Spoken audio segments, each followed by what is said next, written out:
Okay, this video is about using your 5 times table to work out some multiplication problems. And you can see from the heading here we're going to use our 5 times tables to work out 6, 7, and 8 times tables problems. We're going to use this image of fly cards. Now fly cards have a space for 5 counters on the front, and you can have the rest of the counters on the back. So you can see that the 5 and the 3 here make up 8. So we're going to look at 6 fly flips with 7 circles on them. So there's going to be 5 on one side and 2 on the back. So altogether there will be 7. We've got 6 of them, so you can see that we have 6 lots of 7, or 6 times 7.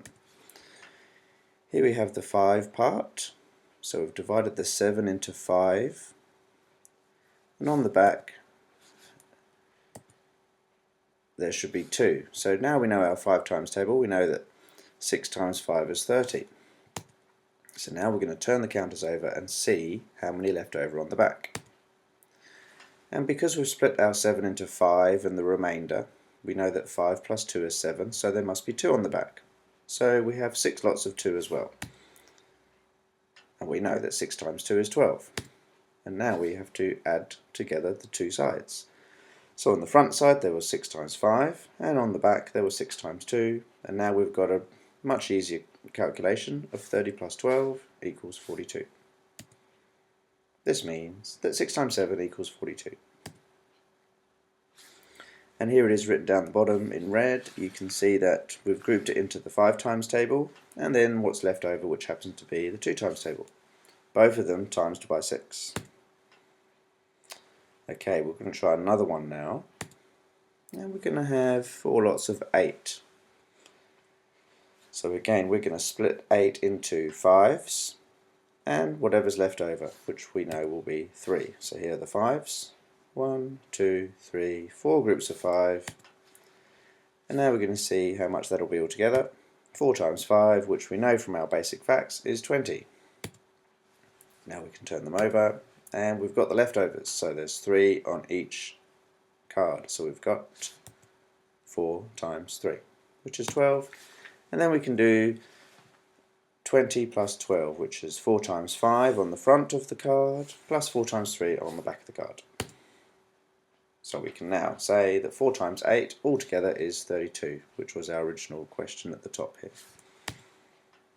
And again, we can see how we split it up. We split it into the 5s first, and then we split it into the leftovers.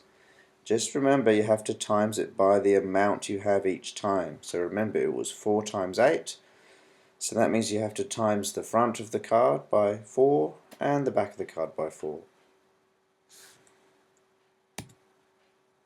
Right, here we go. I wonder if you can figure these ones out. Take a bit of time to do that,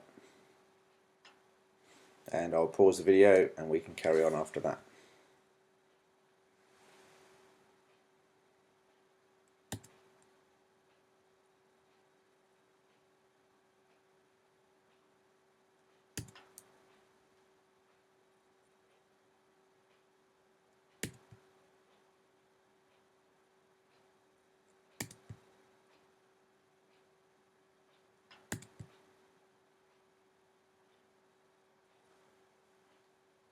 Okay, hope you did well.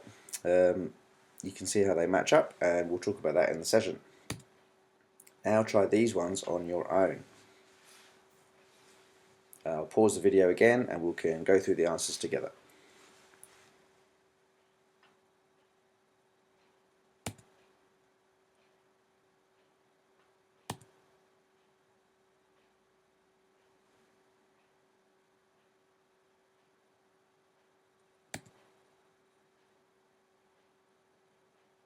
I hope you're thinking about the 5s, so you can see that this one, for example, number 2, 36 is the answer, 6 times 6, and first of all we split the 6 here into 5, so we did 6 lots of 5, and we know that was 30, and then we did the remainder, which is 1 left over, is 1, because we know that 5 plus 1 is 6, so then we did we times the last remainder by 6 as well. So 6 times 5 and 6 times 1, which is 30, plus 6, which gives you 36.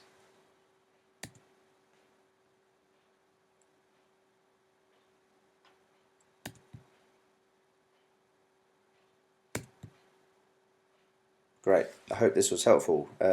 Rewind this video and you can go through the strategy again and see if you can get these answers as well. Don't forget to pause the video whenever you need to.